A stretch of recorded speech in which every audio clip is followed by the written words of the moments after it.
What's up, everybody? I am your host, a track coach dead set on winning, even if it kills my students. And that is my co-host, a killer with a stopwatch. And welcome to the Grindhouse Syndicate, where today we are talking about another 1980s slasher with some serious rough edges. Herb Fried's Graduation Day from 1981. So this was actually a first-time watch for me. I thought I'd seen it before, but I think I got it confused with Final Exam or one of the many other 80s slasher high school movies. And honestly, this was kind of a bad movie, but it hits the spot, for some reason. We get killer POV, actually a lot of killer POV. We get ridiculous kills that don't make sense. And of course, we get a killer reveal, which is honestly, I thought was pretty good. Better actually than most modern slashers. We get Leanna Quigley too. Yes. She's a staple to And her boobs. slashers. And her boobs. Of course, her boobs come with the gig. Yeah. They cast her boobs, not her. Probably not in this case, because I do have something really interesting about her and being cast in this movie. It wasn't a boob contract. It was, No, that was added in. they needed her boobs, but she wasn't the famous boobs yet. She had not reached that She point. not done the lipstick boobs yet. Oh, no, far from that. But yeah, definitely it's kind of a shitty movie. It's kind of shitty. It is shitty, but it has that 80s slasher feel. Oh, it has the feel. It does a lot of stuff You have right. a lot of 80s slasher, and this movie has a cult following, like Vinegar Syndrome. How? This was the first watch for me too. This was I was kind of stuck between this, Final Exam, or Slaughter High. I and think I this probably was- thought it was one of those other movies. This was the first one that I came to in the stack, and I was trying to pick a movie quick.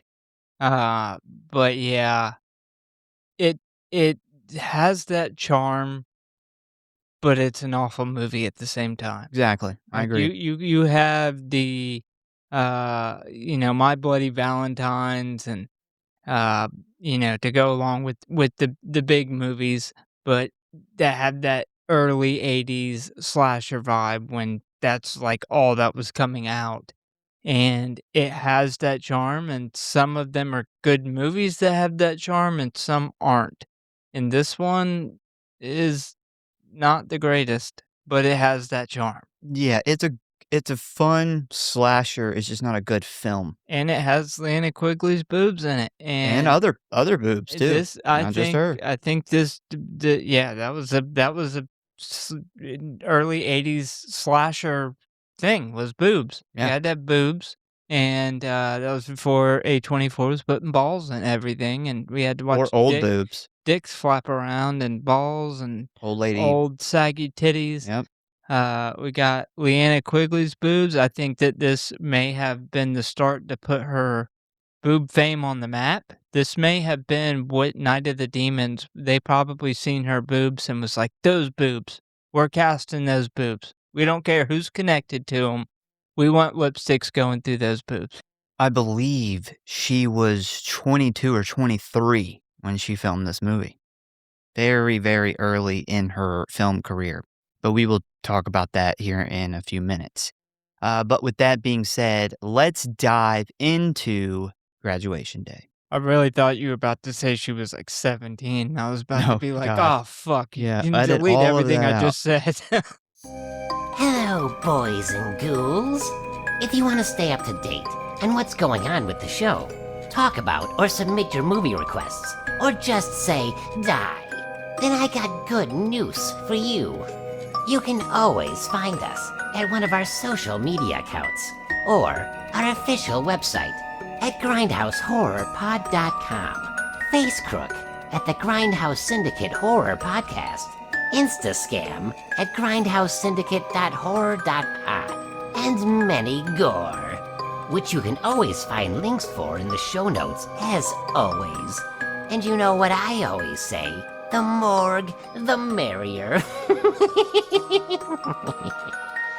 So please subscribe or follow for alerts on new episodes. Now, back to the show, kiddies.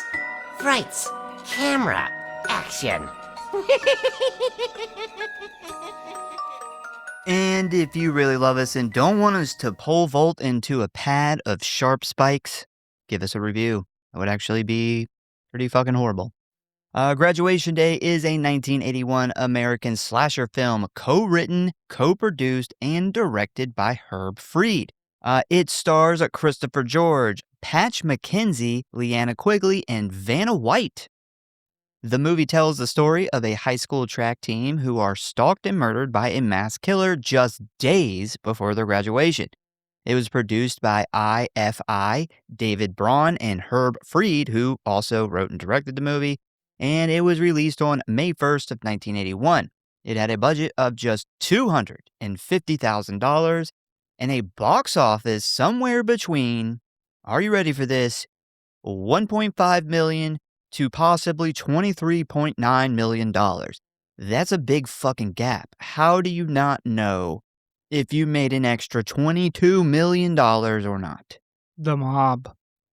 Maybe. You remember the only other time that Well- this has happened was with the OG Texas Chainsaw Massacre, where they got producer money from mobsters That- and they ripped them out of the money. That's actually not the case here.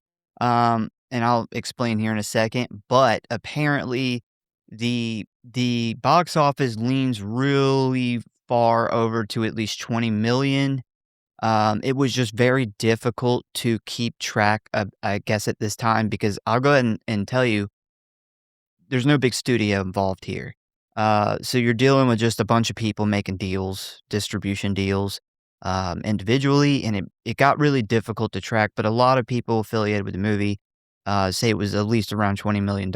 It really made a lot of money for what it cost to make it. Yeah, that is a killer. Yeah. Killer profit margin. Yes. And that just goes to show you the slasher craze that was going on in the early 80s. Yeah. And, I think they took, Friday the 13th took from Halloween.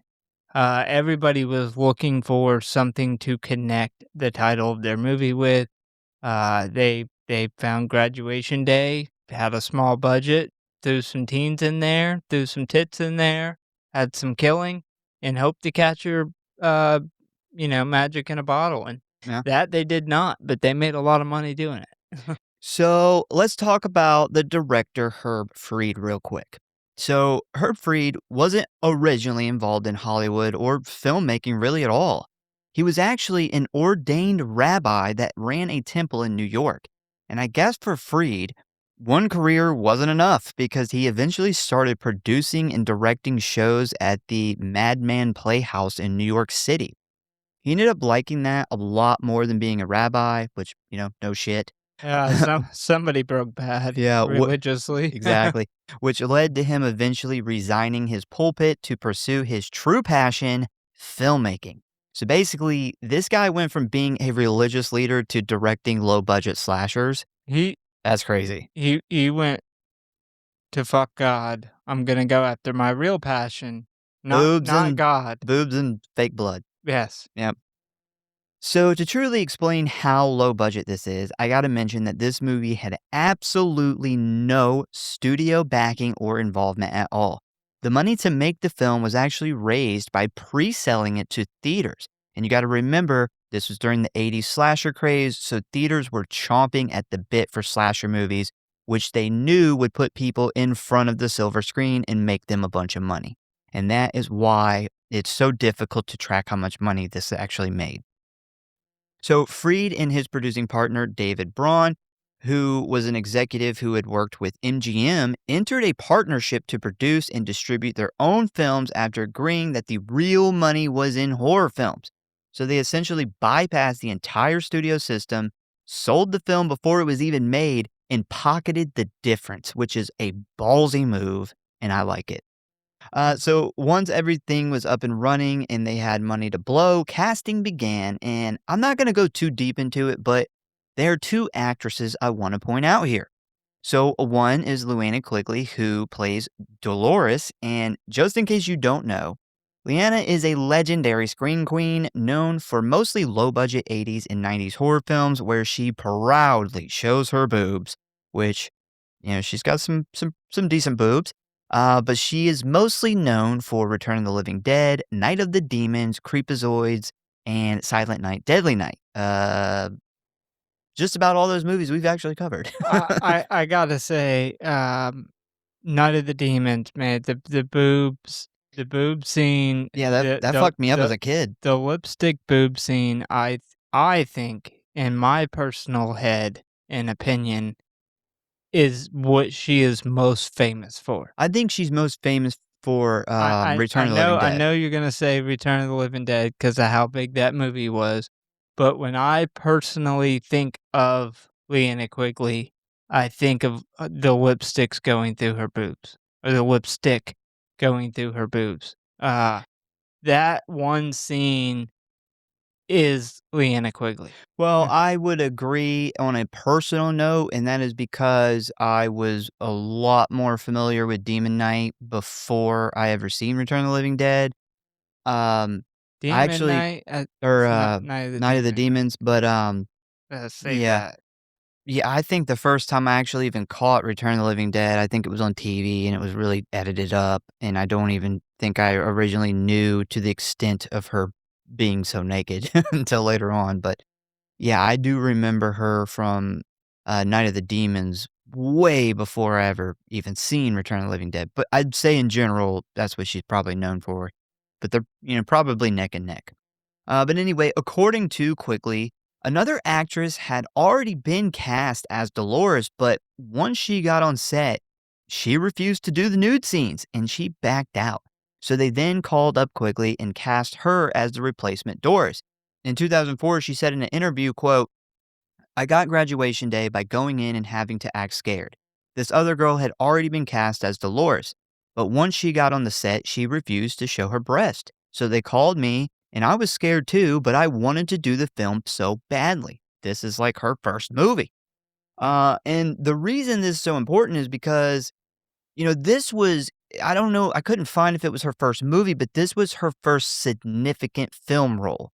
She then went on to appear. Nudity too. I Yeah. think that's very significant. Yeah. Like, I So made the joke, like, this put her boobs on the map and got her cast for Night of the Demons, but part of that, is there is some truth in that she did become famous for that. She obviously did it and enjoyed it, and it was very freeing for her. Yeah, she was also willing to do it. It's, not always Yeah, she easy to find an actress willing to work for very low pay in a horror movie that also will, show her boobs. and she admitted that she was scared to do it, but then we see later on throughout her career, she did it in every movie, and she was very open about doing it. She didn't have any, issues with nudity, so this was kind of like I wonder if this was very freeing for her. Like, I when don't she know. did it and there was positive reaction to her breast, she probably, was like, "Wow, I was so scared to do this thing, and it turned out so good." Yeah, so after this, she then went on to appear in Savage Streets in 1984, Silent Night, Deadly Night in 1984, and then Return of the Living Dead in 1985, which is the role that officially earned her the title of Scream Queen. So if it wouldn't have been for that actress who backed out, we may never have gotten the mesmerizing character Trash, who was apparently known to frequently dance naked by her friend group. I don't know if you remember, Trash is dancing naked again. Yeah, yeah, that's why I said, like, that I think that the reception to this film and her nudity after her being scared really changed the trajectory of her career. Oh, She yeah. was able to take those low budget nude scenes that other actresses didn't wanna do, and she made a fucking career out of it.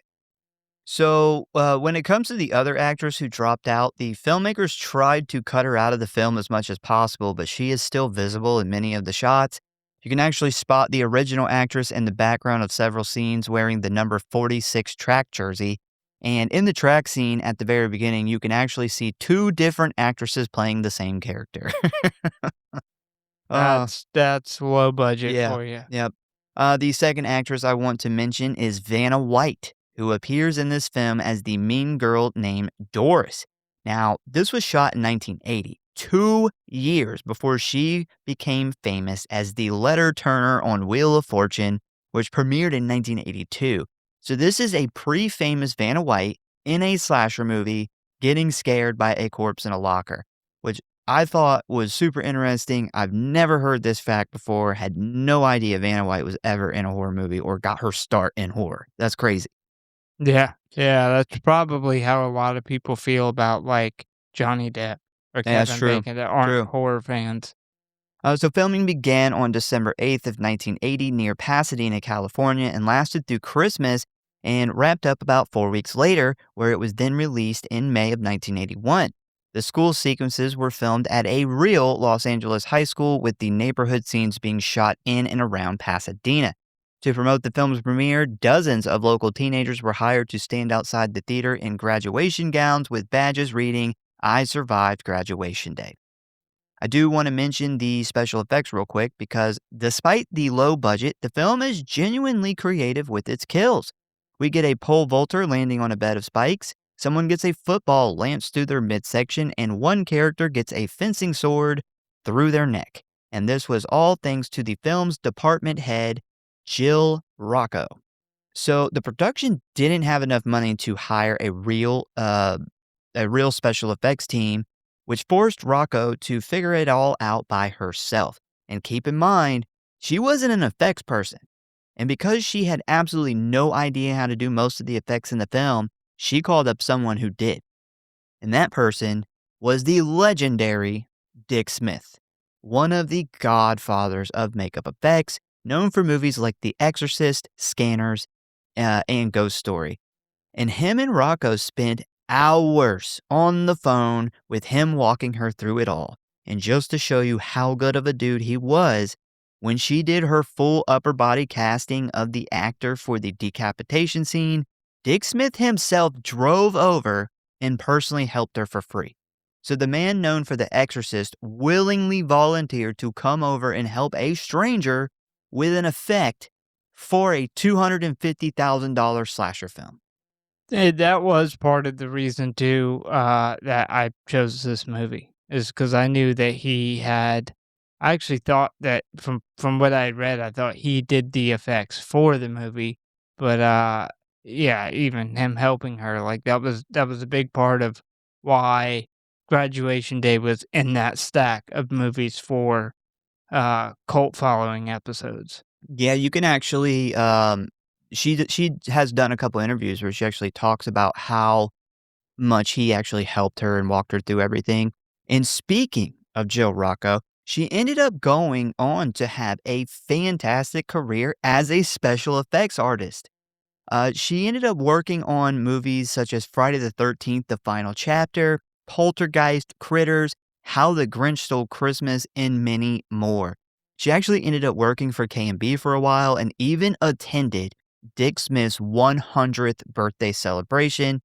And you actually might recognize her because she was in the Crystal Lake documentary. Huh. Yep.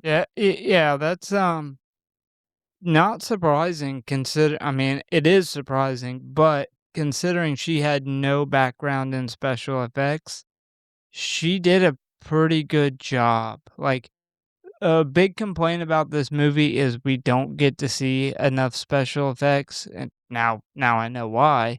But the stuff that we did get to see, like the full body casting of the dead body at the end, like all that stuff looked really good.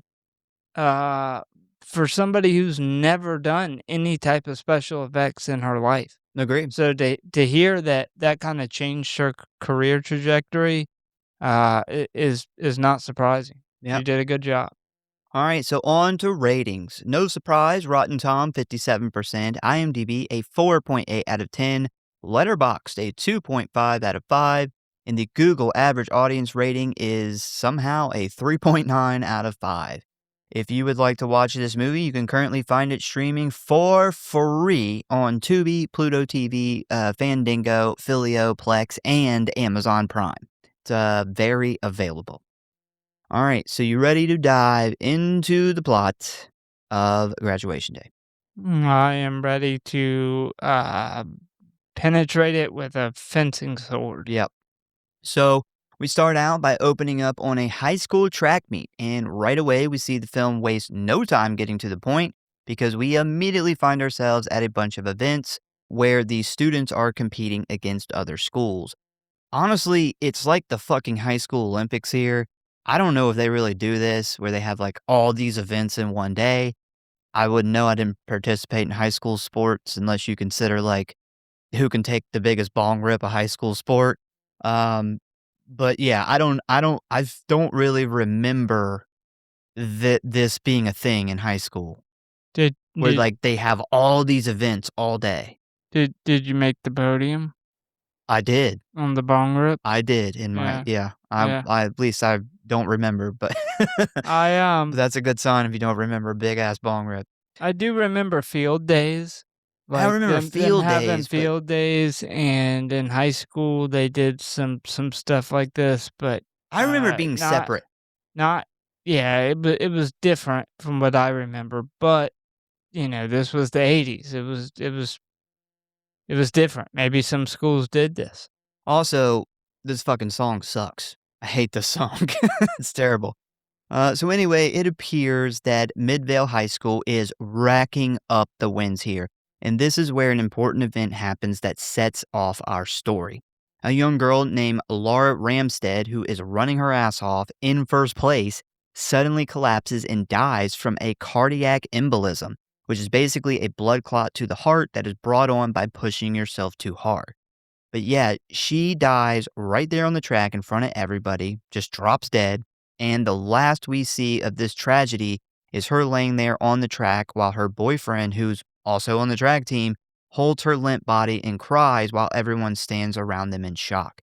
And just like that, Graduation Day has established its central tragedy, which is about to become its central mystery in about 4 minutes flat, which is honestly pretty fucking efficient for a 1980s slasher film. We are already jumping straight into it. Yep. It's important to note here, too, the whole time Laura is running her ass off, her coach, named Coach Michaels, is screaming nonstop at her to go faster. And I don't know why the fuck he's screaming so much. Like, she is winning by a mile. I don't know if Yeah. you paid attention to that, Well, but I was like, damn, she could fucking stop and tie her shoes at this point and still win.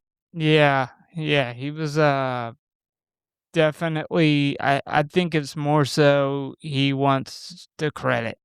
Like he wants some of the credit. Yeah, but if she wins by a mile or by an Like inch, it's like a WW. did you see my awesome coaching? Like Yeah. she would not have won had I not been screaming at her the whole time. Is Although, coaching just yelling? yeah, apparently, So after Laura dies, we then jump forward to the present day, which is about, a month or two later, I think. Doesn't actually say. And we are introduced to our first main character, whose name is Anne Ramstead. And Anne is Laura's older sister who has just returned to Midvale from active duty in the United States Navy. She is tall, no nonsense, and carries herself with the kind of military bearing that tells you immediately this is not a woman who tolerates a lot of bullshit. And she has come home for two reasons. The first is to attend the up and coming graduation ceremony at her sister's high school, and the second is to figure out exactly what actually happened to Laura and whether anybody is going to be held accountable for it. Because as we will find out later, she already has a theory on what led to her little sister's death. I don't know if it stuck out to you at all, but the scene where we first meet Anne, like she's riding in the truck with that guy, it gives off serious Friday the 13th vibes. Like, in the very beginning when that girl's, she's trying to get a ride to Crystal mm-hmm. Lake and the trucker gives her the ride to like the halfway point or whatever. Yeah, That it very much has that vibe to it. And It does, for yeah, sure. and this guy also looks like Ron Jeremy. Yeah, and he acts like Ron Jeremy too. Maybe it was a cameo, and I just didn't Yeah, find that. yeah, I got the Friday the 13th vibes as well, outside of him being just a complete creep. Yeah, he was definitely a creep, for sure. Like, I would not be surprised if he didn't, like, whip his little wiener out and touch her thigh while he's driving. I'm so glad she put him in his place. Yeah, yeah. Like, if you fucking touch me like that again, like, you're done. Yep. So after we are introduced to Anne, we immediately cut over to another high school girl named Paula who is out jogging with the biggest set of headphones on I have ever seen. These things are like having two car door speakers on each side of your head. I'm surprised she doesn't have fucking neck problems from wearing these. They probably weigh like 20 pounds total. They're horrible. I can't believe people ran around with that shit on. Anyway, Paula is out jogging in the park where she suddenly makes a massive mistake, as we then see her cut off the trail and into the woods. And it's right at this moment where we see the killer start his stopwatch and begin chasing after her. And because she has those bricks over her ears, she does not hear him coming at all. And before we know it, the killer grabs her by the hair, yanks her head back, and quickly stabs her to death. And right after she falls dead on the ground, we see him hold up his stopwatch and click the button, stopping the timer. And what's important here is the killer appears to be timing how long it takes him to kill his victims, which is something that we are going to see throughout this movie and is also a major clue to who is doing this. I found it pretty funny that the knife was shooting a stream of blood out of it before he even stabbed her. That's that budget. Yeah, yeah, That's that that was they don't have timed a little weird. yeah, they don't have time to reshoot that. Also, like even when you stab somebody, there's not like a super soaker amount of blood just shooting out the tip of it, but it's fine. Now, before we go any further, I want to introduce some really important characters that we are about to meet. And these are also going to be some of our main potential killers. First, we have Coach George Michaels, who is our most obvious suspect from the moment he appears on screen. He is aggressive, he bullies his students, and he has the personality of a man who is way too invested in high school sports, almost to agree that it's not healthy or normal. He's one of those do whatever it takes to win kind of guys. He is also one we saw pushing Laura to the point of death during the race scene at the very beginning, and as we will find out, he's very, very defensive about that. Then we have Principal Guglione, who I'm just going to call him Principal G. That's a really difficult name to say repeatedly over and over again. I like it. Yep, I like Principal it, G. Principal G. And fun fact here, Principal G is played by Michael Pataki, who also plays Dr. Hoffman in Halloween 4, which is a fun little horror connection there. But more importantly, Principal G is the kind of principal who pawns his work off on his secretary, who he seems to be having a secret sexual relationship with, and doesn't seem to really give a fuck about these kids. And as we will learn later, he also doesn't really seem to be very concerned with any of the disappearances of the students. That is until a detective shows up to investigate. He's like, "These fucking kids are graduating. It's not my problem anymore." Fuck these kids.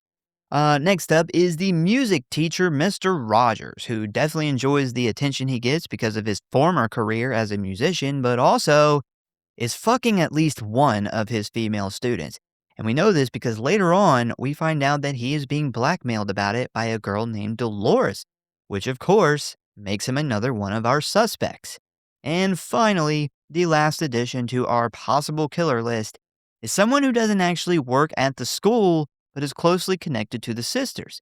Anne and Laura's drunk, abusive stepfather, Ronald, who we find out treats all of the women in his family like shit, has no issues with beating them, definitely has an anger problem, and recently got into photography, which will make a little more sense right here in a second.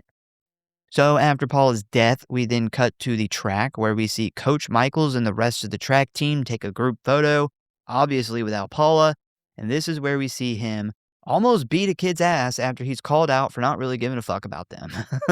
Yeah, with you introducing all the characters, it's a good time to point out, man, this was Very much a whodunit. Very much a whodunit.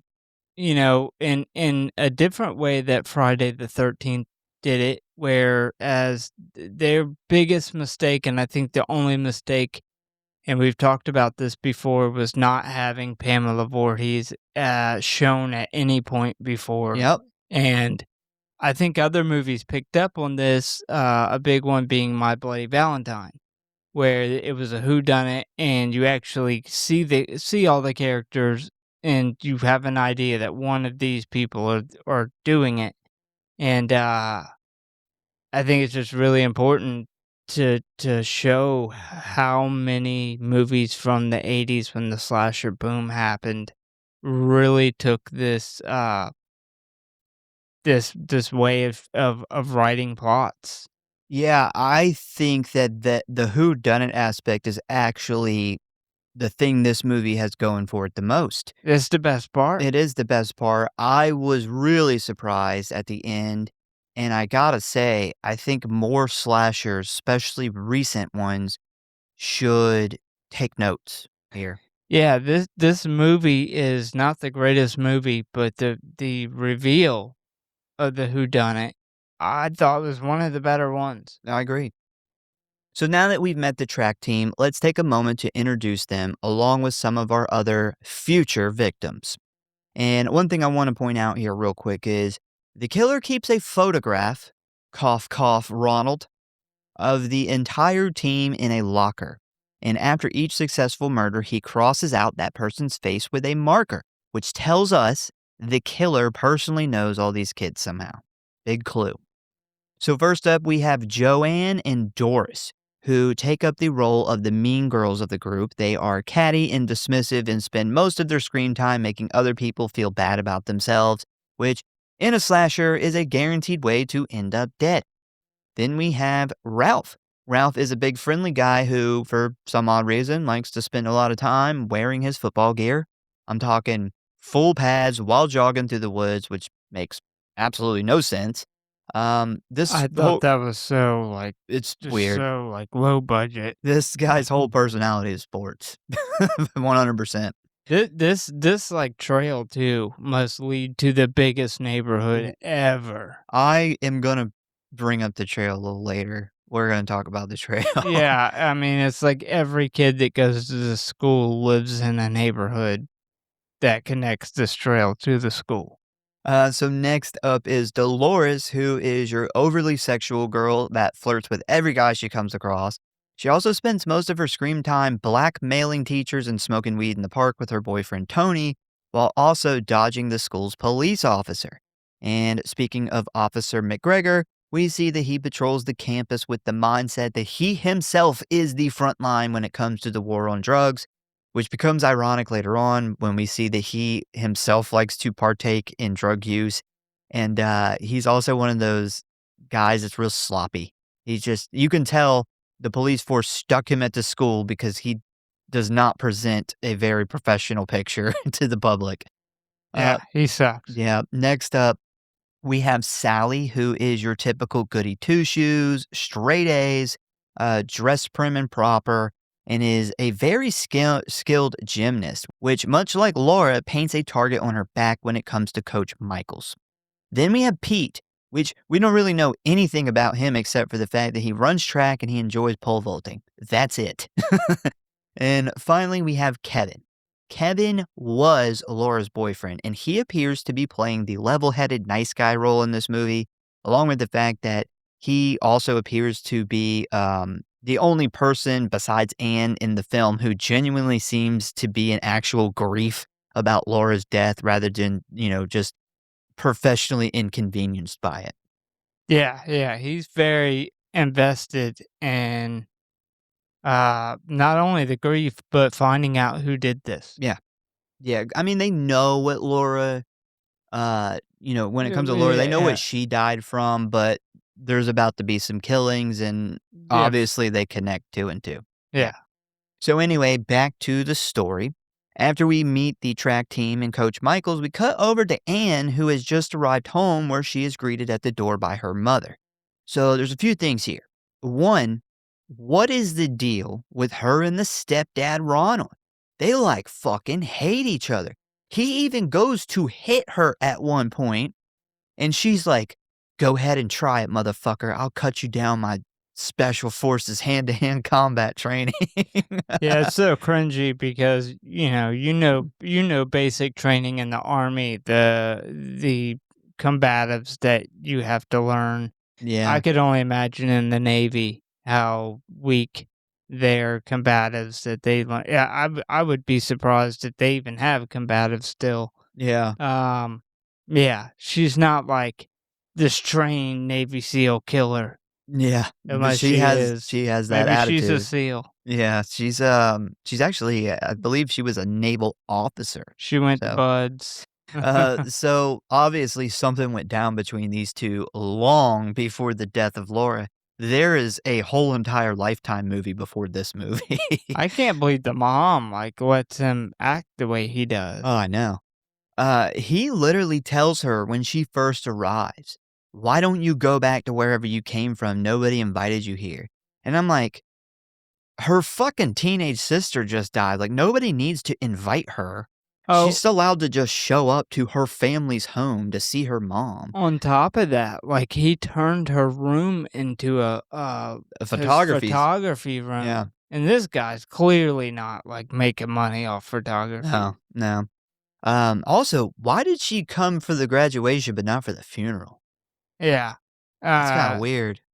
I all I could think of was The being paperwork? being in the military, that sometimes it's really hard to get approved for Yeah, leave. Generally, for a funeral, you can get that waived, yeah. but I guess if it's something extremely important, but yeah, that's very The strange. commander was on vacation that week, Yeah. and she was waiting for that signature. And finally, too, why does Anne seem like the only person really upset about Laura's death here? Like, the mom is just like, "Oh, yeah, what happened? Laura was really horrible. But wow, you lost weight." Uh, And then also, Ronald turned your room into his man cave. And you can tell she is constantly trying to ease the tension between Ronald and Anne. Well, Ronald and everyone else probably.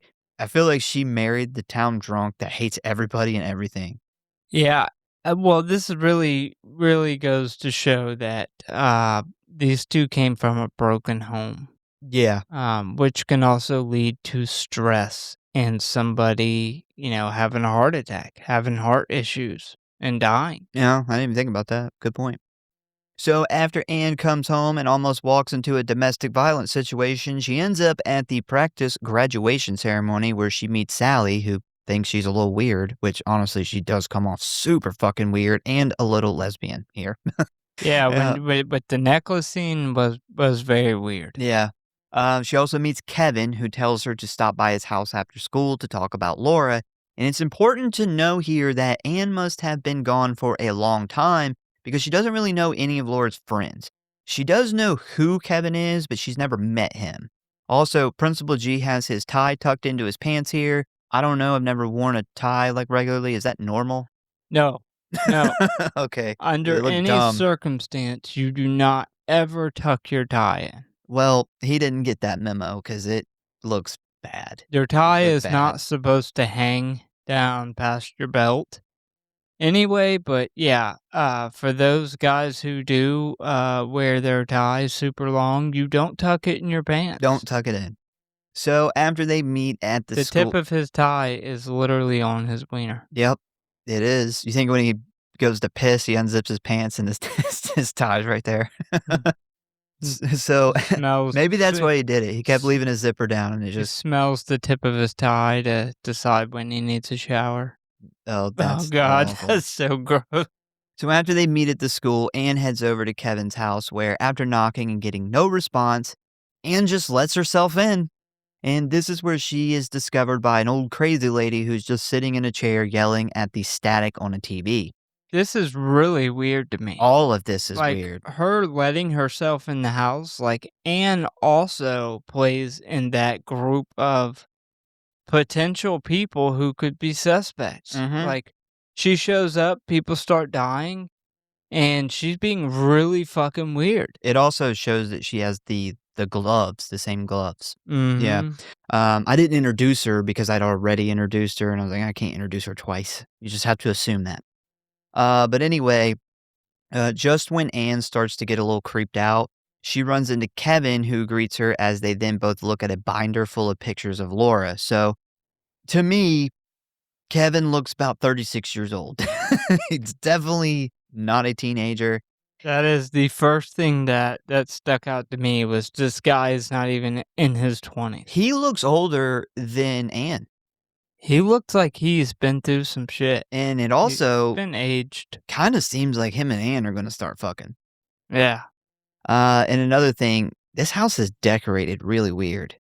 There's, like, fucking, statues everywhere, books, weird art. There's, like, a weird old lady just sitting in the middle of the room. It's just weird. Yeah, so this conversation gets really weird as well, really fast, where they then talk about how Laura didn't have to die, how Laura idolized her big sister, and how Anne thinks Kevin is beautiful, which is disturbing. But most importantly, we see Anne give him the gold necklace she was planning on giving Laura when she graduated, to which Kevin responds with, "Gee, thanks. What is it?" "It's a fucking necklace, you moron." Yeah. So after that really uncomfortable interaction, we then cut over to the gymnast Sally. And honestly, I was really surprised by the fact that we got boobs here. You almost never see the goody two shoes girl's boobs. Normally it's like the slutty girl who smokes weed, Yeah. but we got goody two shoe boobs. They're Very like, rare. Hey, we are lacking on budget. We've got to get as much boobs as we can." That could be possible. If you're a Could be true. slasher movie in the 80s and you're low on money and you don't have a special effects team, what else do you have? It's true. Very true.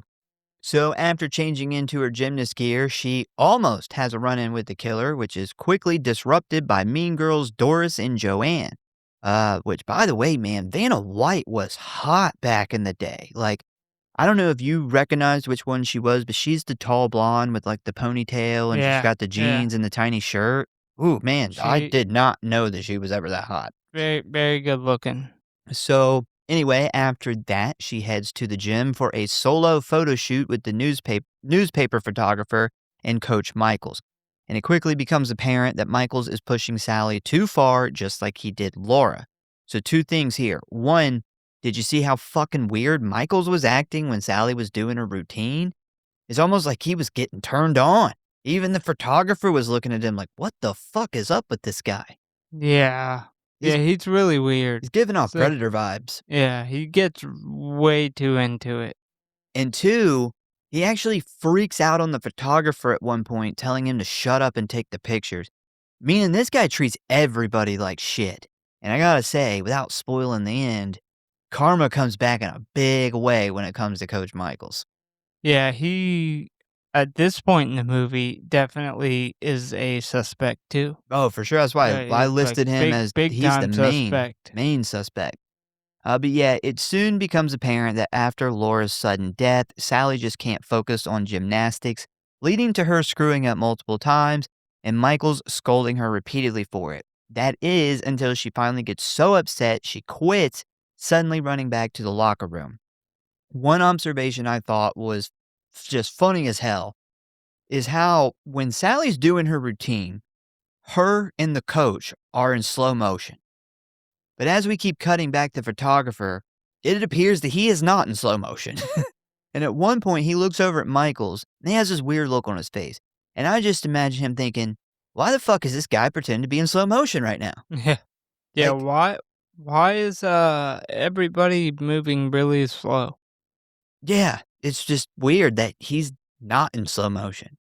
It's Yeah. just a weird choice. You really fucked that up. So Way to go, guys. So after the whole gymnastics blow up with the coach, Sally retreats back into the girls' locker room, where she is finally approached by the killer, who quickly comes running out in full fencing attire. The mask, the jacket, the little pointy sword, the whole deal.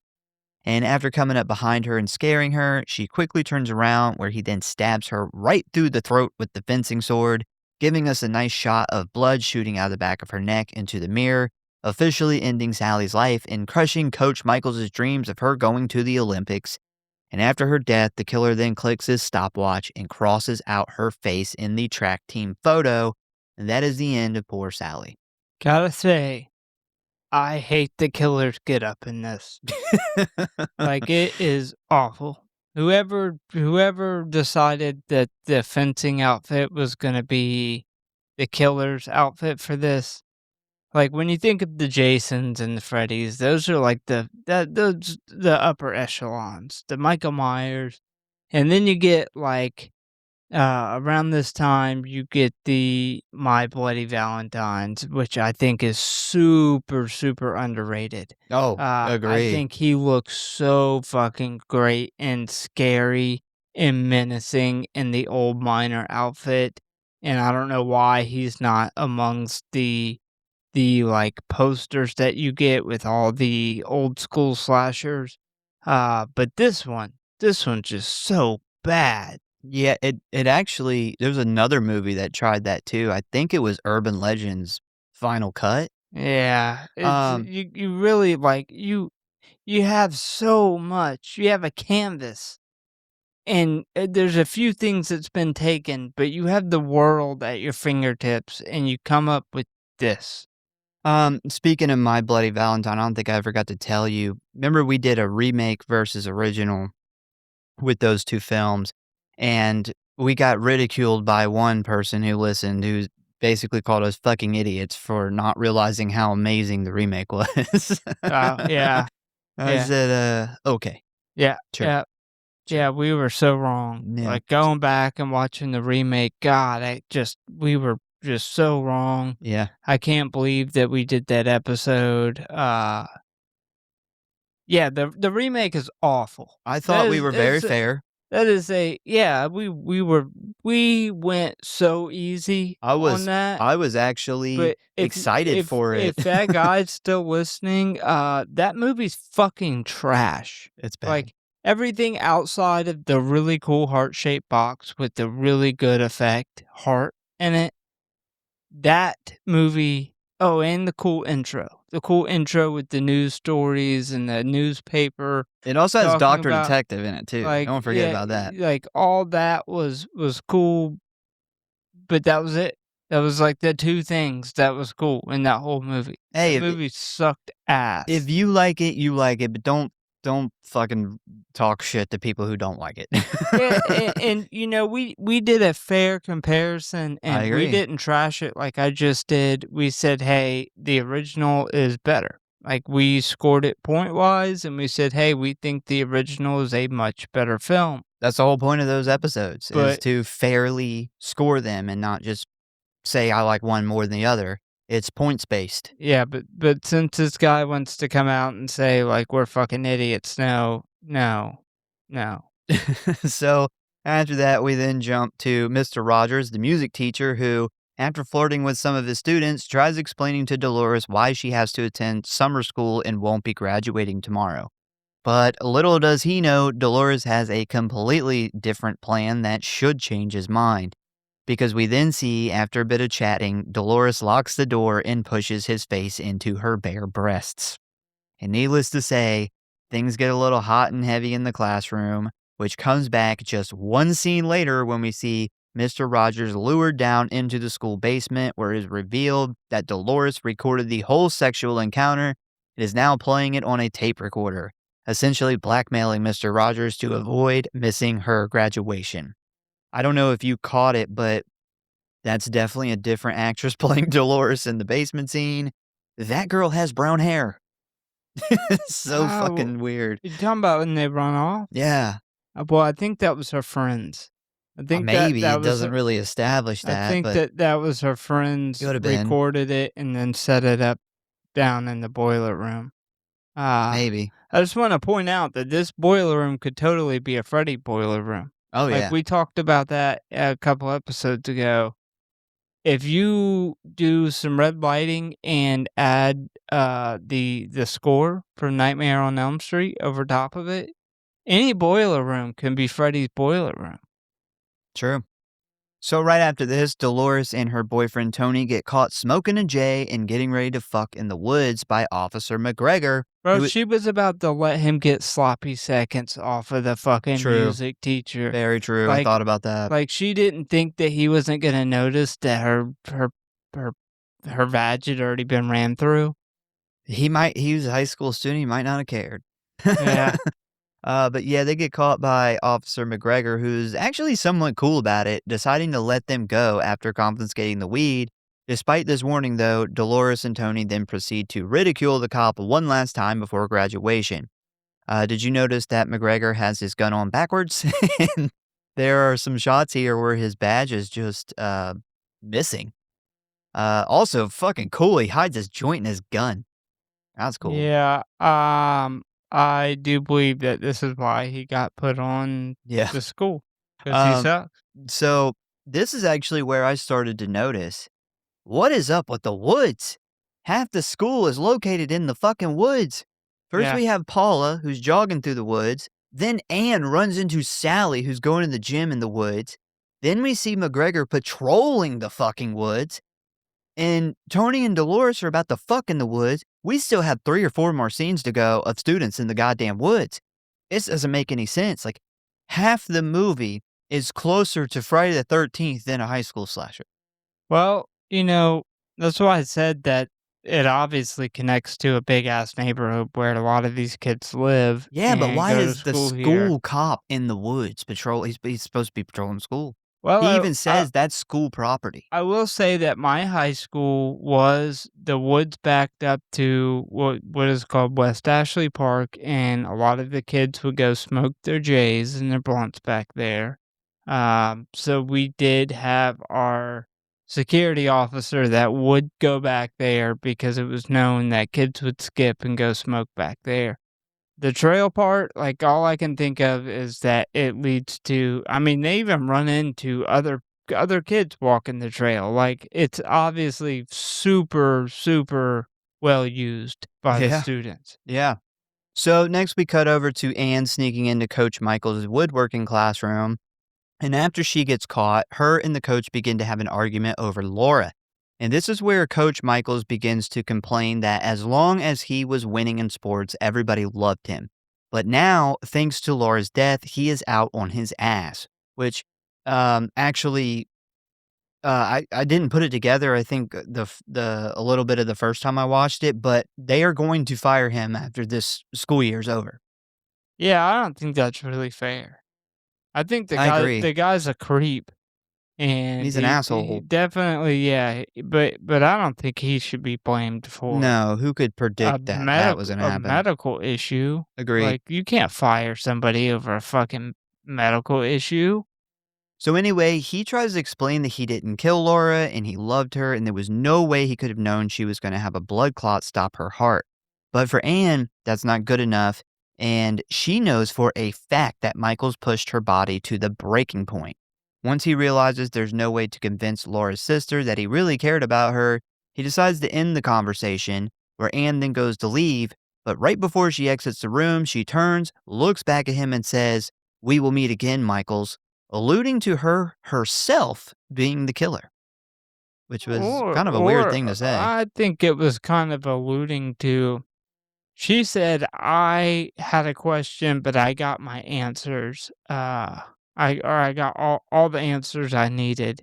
I think she's alluding to him being the killer. She thinks he is the killer, Well, they don't know and anybody's been she's killed yet. leaving. They don't know anybody's dead yet. It hasn't been discovered. Okay, well, she thinks that he is responsible for killing her sister, although it was a complete medical accident. But obviously, in this movie, they are trying to, the school is blaming him. Like, he's losing his career over this. Um, and she, I think, was alluding to, I came here to talk to you and try to make up my mind whether or not I think that you did it, and I got my answers, and that we'll meet again. Well, I think it was put in there to have us, the audience, think maybe Anne's the killer. They showed us the gloves. Then she's like, well, I'll see you Well, again. see, and here's one of those things where I think we're both right. I think the filmmakers put it in here to make us think like, is it this or is it that? To try to Oh, make you yeah, think like, is 100%. she the killer or is he the killer? So after that, we then cut to Ralph, who, you guessed it, is going for a run in his football pads in the goddamn woods. And who does he run into? Doris and Joanne, because 70% of the graduating class just hangs out in the woods all day. So yeah, he runs into Doris and Joanne, who, like the mean bitches they are, steal his football and throw it into the bushes. And when he goes to find it, the killer decides to do something nice and throws it back to him. But unfortunately for Mhm. Ralph, this would be his final play in life, as we then see the killer has attached a large metal spike to the front of the football, which quickly penetrates Ralph's stomach, killing him. It's the fucking fencing sword. That's what I Like, think it is too. no, you even see him. The killer takes I guess a cork is what they put on the end of a fencing sword to I keep it guess I've never protected. never seen one in person. So I'm so glad that the killer has trigger control on his fencing sword. He puts the safety back on after his kills, Mm. and he takes it off, stabs through the ball with it, and then throws the ball back, stabbing him through with the fencing sword. Which I just want to say is the lamest weapon for a slasher too. Yeah, this one was rough. You can't even slash with a fencing sword. It's just a stab. Well, he does he does No, change weapons up here yeah, in the book. he has to change weapons Yeah. to slash. They're like, we have to have a slash in this movie. It can't be all stabs. It can't be a stabber movie. So, as blood pours out of his mouth, we then see the killer stop his watch and cross off Ralph's face in the photograph, marking another one off the list. After this, we get an odd party scene where the real band Felony play a song called Gangster Rock, which I had to look up because I thought they were singing Gangster Walk the whole time. Which made no sense to me considering they don't look very gangster, but apparently this band did the whole soundtrack for free and even appeared in the film to perform this song. Yikes. Yeah, so while we are, well, I mean, it made probably like $20 million, so they probably got way more, uh, they got seen by way more people than they would have just playing gangster rock in the club. Yeah. So while we were jamming to some gangster rock, we see Dolores and Tony head out into the woods where they start undressing for some sex. And I think this could possibly be the first time Luana Quigley shows her boobs in a horror film, which would, of course, lead to a legendary career of boob showing that many horror fans would come to love. 64. I looked it up when we were Wow. talking about it in the beginning of the episode, and according to AI, it is over 60 in Skin Celeb Track or Wow. some fucking There's a weird website for that? yeah, some weird website tracked it to 64 films that Leanna Quigley was nude in out Wow. of her 128 appearances or connections So only to half the movies she was in did she show boobs? the 128's like documentaries, Oh. everything that she's been a part of, producer.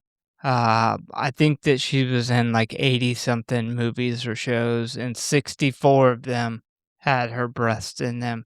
So that's why I said this movie literally is extremely important in the grand scheme of horror because it launched Leanna Quigley's titties It's onto a true. whole career. And she got a ride. They took her for a ride. Yes, 2 rides. But just as things are heating up, Tony pauses in order to get up and walk far away, deep into the woods in order to take a piss. We actually haven't seen this in a while. We should see it a lot more. Yeah. But again, I ask, if she's not only about to see your dick, but also have it in her, then why go so far away to pee? And also, this guy must have really had to pee to cut this off. Yeah. Like, he must have had to really pee. Yeah. Because I can tell you, like, you can kinda have to pee, but once you start fucking, like, you can't possibly pee, so that kinda goes away. So you gotta have to pee to the point where your bladder is hurting. Yeah. Or he had some nerves. I think he Maybe. maybe he had some nerves. Maybe. But anyway, right as Tony starts pissing, the killer comes up behind him with a fucking big ass sword, I think. It's hard to tell. It's really dark. And cleanly chops his head off before quickly setting his sights on Dolores, who is still just sitting there with her titties out, wondering where the hell this guy is. And she's about to get her answer when she then walks back there, only to discover Tony's severed, already extremely pale head laying on the ground by some bushes. I don't understand how his head turned so white so quickly. It's kind of like that thing that dog shit does when it turns white, but in a fraction of the time. Yeah, I think it was supposed to be like a purple, like as he was dead, all the color was out of him. But yeah, they fucked that up. Very white. I wonder if for a second she was like, "Oh my god, he didn't want to fuck me so bad, he decapitated himself." And lied about it and said he had to pee. What a God bastard. damn it. So anyway, Dolores freaks out over this, but before her brain can even fully process what is happening, the killer pops out and starts chasing her. And after a chase sequence, you guessed it, Dolores trips and falls to the ground where she is quickly killed. So the next morning, we see Principal G getting bombarded by phone calls from the parents of Paula, Sally, Ralph, Tony, and Dolores, questioning where their kids are and why the hell they didn't come home last night. And of course, Principal G blows off their concerns, reassuring them that they should show up around 4 o'clock for the graduation rehearsal. But it's pretty clear that he doesn't really care what they're doing and doesn't think there's any danger to be concerned about, which is why he is very surprised when Inspector Holliday walks into his office to question him. I don't know why he's called Inspector. We don't call them that here in the US. They are only referred to as detectives, so it's kind of weird to me. I'm going to probably just call him Detective because it just sounds weird. It just sounds weird to me. Now, despite Principal G's sudden shock that a cop just walked into his office wanting to talk about the missing kids, he is a bit relieved when the detective tells him that he hates schools and just wants to get some information and get out of here as fast as possible. So after that, we then cut over to Pete at the track, who we have heard absolutely nothing from the whole entire movie. I don't even know what this guy's voice sounds like. Nope. He's just there. he's just there. Yep. What a easy casting job for Yeah, him. just We just stand need you there. to be there. Yep. So as he prepares to practice a little pole vaulting while everyone else attends the graduation practice, but unfortunately for him, his quiet demeanor didn't keep him off the killer's list, as we then see that the landing pad for the pole vaulting area has been tampered with someone planting long metal spikes inside of it, causing Pete to immediately be impaled multiple times after landing on the padding, which pretty much kills him instantly. And as the camera pans across his bloody, lifeless body, we once again see the killer click the button on his stopwatch, ending the life of yet another track star. What'd you think about his death scene? I didn't like the fact that we didn't see it, but I love the aftermath. Yeah. Yeah. That's actually one of the best looking things in the movie. Yeah, they did a good job. Yep. So after Pete is brutally murdered on the track, we then cut over to Doris and Joanne, who are once again talking shit about everybody, when suddenly Doris notices some blood on the locker 2 spots down. And this prompts her to pop it open and see what's inside, and what she finds will mentally scar her for the rest of her life. Because right as the thin metal door swings open, the decomposing body of her murdered classmate Sally falls out right in front of her, causing her and Joanne to freak out and start screaming. And this screaming is only interrupted by Coach Michaels, who walks in very concerned, especially after spotting the body on the floor.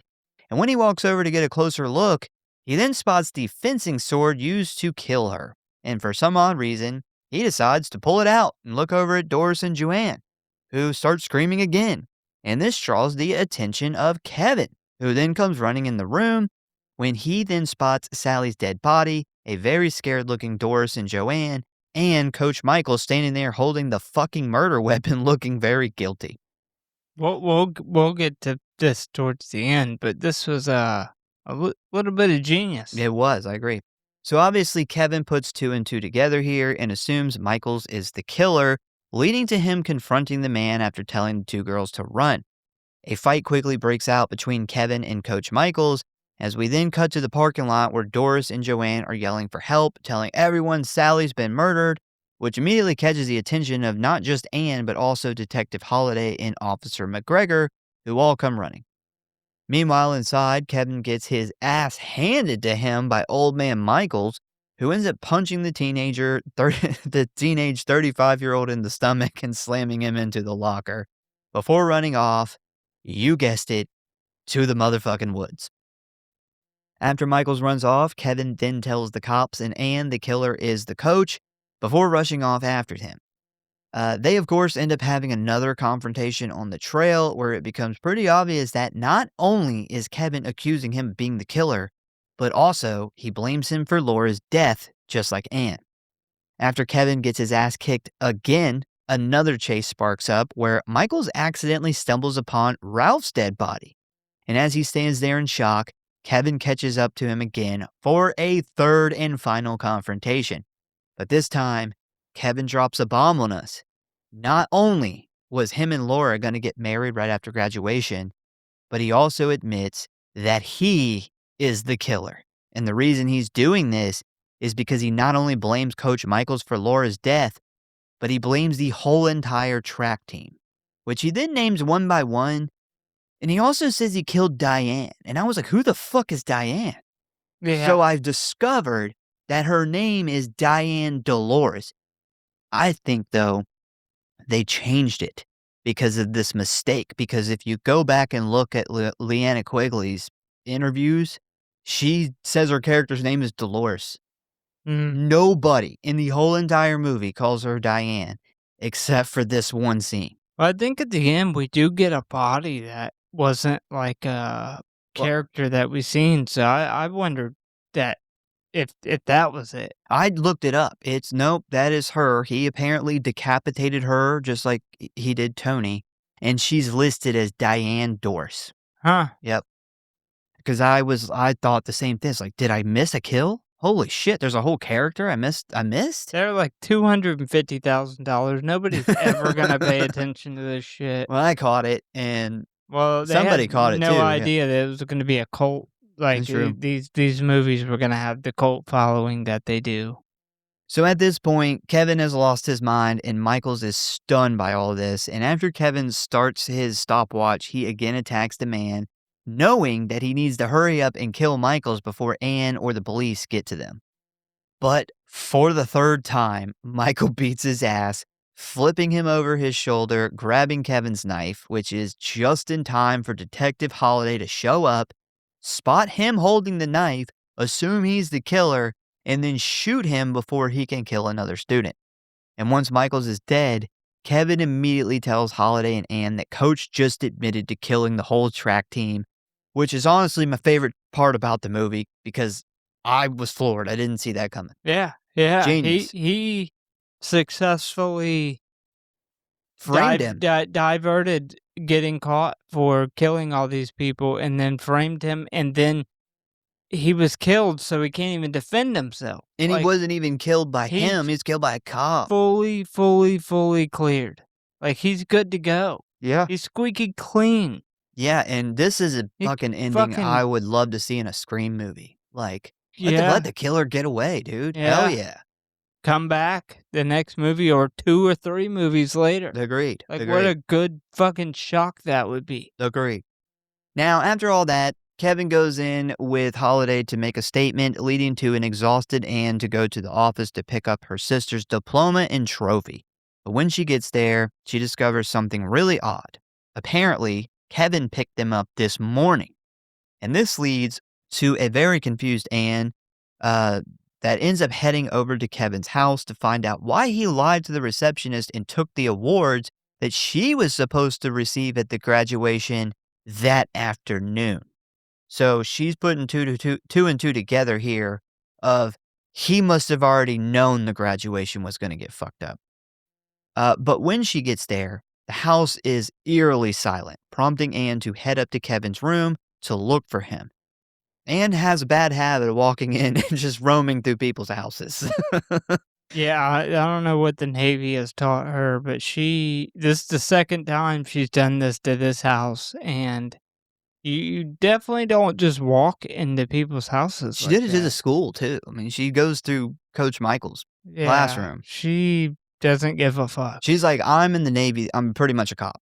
Yeah. Yeah. You could pull out that DOD card. Yep. And it would honestly probably work on a lot of people. Yeah, it's true. So she ends up finding Kevin's room. She is a little shocked to see horror posters and weapons hung all over the wall, especially considering how timid and easygoing Kevin seemed to be the few times that she's met him. But the biggest surprise is when Anne scans the rest of the room, only to be shocked to discover a girl wearing a graduation gown sitting in a chair. And after she calms down a bit, she walks over to apologize to the girl for barging in, but when she turns the corner, she is frightened by the sight of Laura's decomposing body sitting there. Meaning Kevin went and dug her up, put her in the gown, and has been living in the room with her, pretending that she's still alive this whole time. Yeah, one Whoa. thing, if you look, she's wearing lipstick and she has this lipstick on when she dies, and the killer is crossing off in lipstick Oh, yeah, I didn't even catch that. the whole time throughout the movie. So Kevin has, with this being his girlfriend, has taken her lipstick and is using it to cross off the people as he kills them, which is a huge clue to who the killer was from the beginning of the movie. So, a very shaken Anne then attempts to leave the room when she is suddenly grabbed by Kevin, where he tells her that he's glad she's here because he wants her to be the first to see him kiss the bride, which takes the whole thing from unhinged into somewhere significantly darker and more, unsettling than the rest of the movie. Dude, Like, I thought whoa. he said that he wanted her to be the first to kiss the bride. No, I that was would have like, been worse, but "What? yeah. That's super creepy on 2 levels." It's still fucked up because he was Yeah. like, I'm gonna I'm marry gonna her, fucking and tongue her rotten mouth, that's dude. awful. Yeah, like, She must have it's just I'm surprised Ann didn't like, smell her when she was in the house the she first may time. not have a tongue left, but she's got some worms back there I Yeah. can play with. Yeah. So, Oh god. yeah, we'll see what the background editor does to that. So once Kevin reveals that he still plans on marrying and having a life with Laura's dead corpse, Anne kind of freaks out, leading to Kevin attempting to kill her with a knife. And what happens next, I don't even think you can consider it a fight scene because Kevin then swings the knife at her, and Anne uses that military training she was bragging about earlier to basically fall to the floor and accidentally Mm. hit this chair that Laura's sitting in, which then causes the corpse to fly forward, knocking Kevin out of the window while still holding on to the love of his life. This was so bad. Yeah. I do love the slow motion fall of them falling out the window, of him hugging the corpse, because Kevin essentially snaps because the love of his life is she dies, Yeah. and he blames other people for being responsible for killing her, and that's really what this movie is about, is the not only who done it, but once the reveal happens, the mental downfall that somebody who has mental illness already, a traumatic event like this can set somebody off to the point that he thinks it's normal that her sister's gonna wanna see him kiss the bride, her dug up dead body. Like, your brain is so far gone at that point.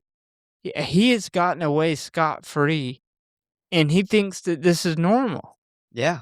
It's very it's And I crazy. It's think just it's crazy. poetic of him falling out the window holding her dead body.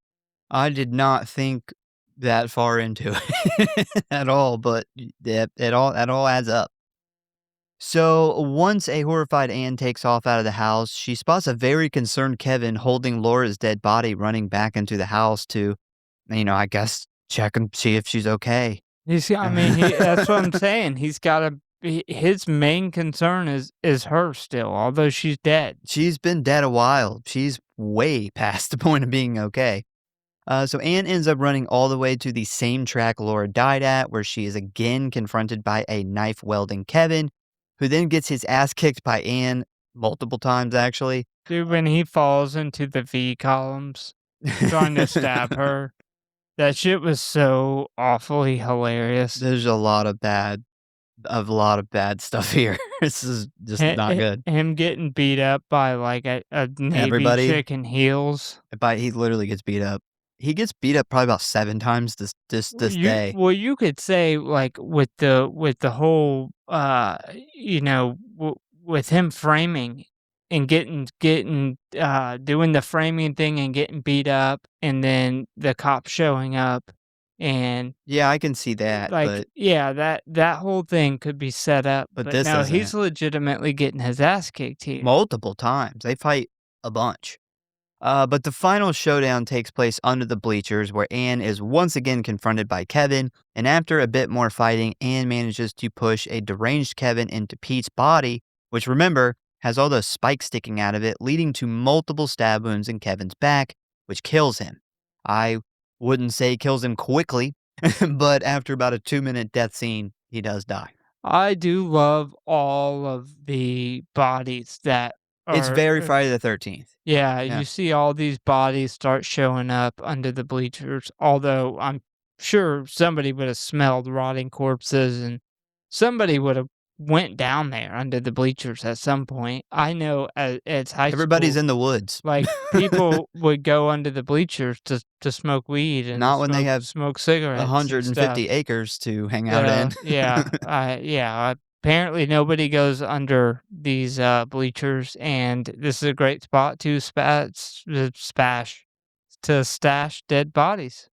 So we then cut to later that night where after packing to leave early the next morning, she goes to bed only to suddenly be awoken by a zombified Kevin still holding the knife on the verge of stabbing her. When out of nowhere, Anne's mother walks in, flips on the light, revealing it's not Kevin, but actually a very drunk Ronald holding an empty bottle of vodka, bitching about Anne causing all of this trouble. Jesus Christ, man, like what is this fucking guy's problem? Dude, this was 100% Friday the 13th, the surprise end scene where he jumps out of the water. Yeah. They're trying to capitalize on that surprise end scene. Yeah, definitely. But the way they wrote it was weird because like this is in no way her fault. And somehow this crazy motherfucker is blaming her for all this stuff Kevin did. This bitch was here for 2 days. Yeah. And somehow all this stuff happens to her. And then he's like, you brought all this trouble here. Like, what? Well, I mean, and that goes back to me saying that this is clearly a broken household. That could have been part of what killed her sister initially with having heart issues. It is very clear that they have a very, very broken home that they come from, and we have had to live with a raging alcoholic at one point in our childhood, and this is very, Yeah, very that's true. accurate. Very true. If I were her, I would never, ever, ever come back here. No, I'd be done. I also think the mom's got to be on like fucking Xanax or Percocets or something because none of this shit seems to bother her. No, she seems like she's gotten so used to just, like, wiping his ass and taking care of him and cleaning up his messes and I'm not even talking about like, just him. smiling to everybody else and being like, "It's fine, it's okay." I mean, the death of her daughter, then there's a murderer happening. Her other daughter almost gets murdered. And then they find out that they dug the first daughter's body up. Like, and you would think she'd be more distraught. And she's like, oh, Ronald, come on out of here. What? What Yeah. kind of drugs are you on? Well, with that being said, that is the end of graduation day. This is a fucking crazy ending. Ratings and kill count. We have a total of 8 kills. We have Laura, who died from a blood clot to the heart. We have Paula, who was stabbed to death while jogging. Sally, who was stabbed to the throat with the sword. Ralph, who was stabbed in the stomach with the football spike thing. Tony had his head sliced off with the sword. Diane Dolores, apparently, was slashed by the big sword. Coach Michaels was shot by the detective. And Kevin, who was killed by Anne with the spikes through Pete's body. All right, favorite kill, and you're up first. I went with Pete. because we don't get to see it, but we see the aftermath, and the aftermath looks so awesome. Like, his dead body swinging there looks great. Um, and the idea, I knew they were gonna have to set up something cool with the pole vaulting. Like, that's the only reason his character would be super into pole vaulting, and they set it up perfect with him falling onto a bed of spikes. Well, really wish we'd have got to see that, but the aftermath was awesome. And then I went with the beheading scene too. I Okay. thought the beheading scene was great. So actually, same kills but reversed. I went with Tony. The head sliced off because it was by far the best effect, and we actually get to see it.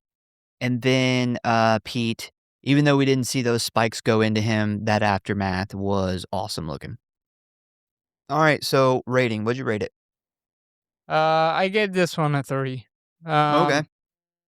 Um, it has that 80s charm. It very much tried to copy, I think, Friday the 13th hardcore. Like the whodunit, the all the bodies showing up at the end, the end scene where they try to do the surprise end scene where he's like his zombified body's gonna go kill her.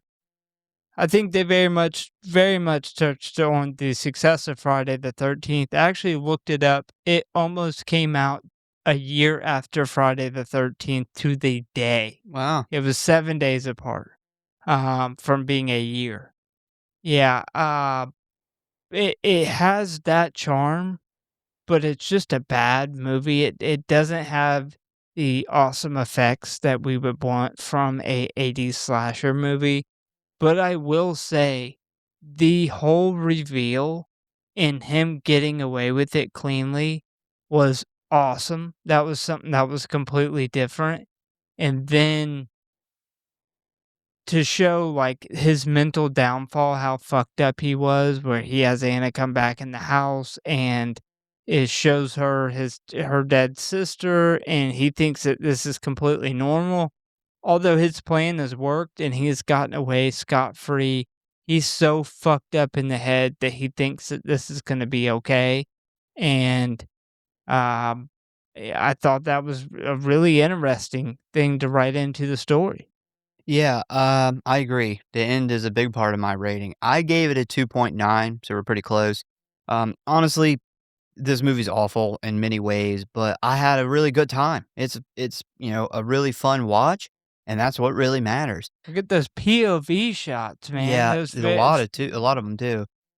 The acting was pretty bad for the most part. The continuity was also pretty bad. We got, very little awesome effects, but at the same time, it does help knowing they didn't really have an effects team or really an effects person for that matter. I also hated the editing style where they just like quickly keep flashing back and forth between scenes, especially the one with like Laura running in the races. That kind of drove me nuts. But I will say it has all of the 1980s slasher vibes that I always enjoy. Killer POV, bunch of kills, a whodunit mystery. Honestly, the killer reveal was better than most of the Scream movies. Honestly had a way better reveal than the Scream 7, Yeah. sadly. Yeah, I was I thinking was about it. legitimately surprised. Yeah, I was thinking about it, and I was like, "Man, I would have honestly, if I would have wrote the movie, I would have had him kill Anne right before he frames, Michaels, and then the whole thing with Michaels plays out the same, and then he gets away with it." Yeah, I thought that would have been great. I Yeah. thought even just leave the whole scene with Anne out and him get away with it and end the movie on that. Uh I thought would have been fantastic. I think him getting away with it scot free would have been something completely different. But yeah, I've seen so many whodunit films and slashers, and I was legitimately surprised by the reveal, and I really like that. Like, Yeah. it's very rare that I can't pick up on something and have a good idea who it is, and they did drop, like, 2 very small hints that if you pick them up, you pick them up with the stopwatch and the lipstick, but outside of that, like, they did a really good job. Yeah, I agree. Overall, it's not a movie I would really recommend unless you're a big low budget 1980s slasher fan or you're looking, for something to kind of have fun with a bunch of friends or something. But yeah, 2.9 for me. It's a good 80s slasher, not a great movie, but Oh, yeah, if you're into slashers, yeah, definitely check it out. awful movie, but it has that vibe. We get those POV shots. I wish it would've had a better score. I wish we'd have had a actual special effects team, so we coulda got some of those really cool kills. To see the pole vaulting guy fall on the spikes would have been amazing. Um, yeah, so much that they could have done to make this story better, a story that already wasn't very good. But overall, like, it still has that charm. Agree. So once again, we thank you guys for listening. Please give us a follow or like if you enjoyed the show. Check out the website and check out the socials. Tell a friend, a family member, or the corpse of your dead high school girlfriend about the show. And we hope to see you next time.